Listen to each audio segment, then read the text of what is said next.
Okay. I suppose cô bỏ lối đèn tàu nè, cô lo mà.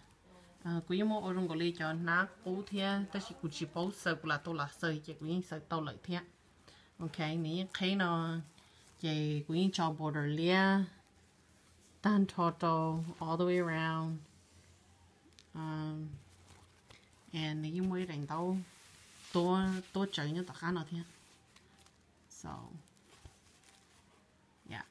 Nè hiện nay sao coi nè yêu so chúa sợ nè cho đâu nó về ôi chỉ cần giờ whatever better if name interface cho a lot of cái nữa nhá tối rồi so it's better to work with hiện nay trong câu rồi okay so here's a quick video look of the finished product which is right here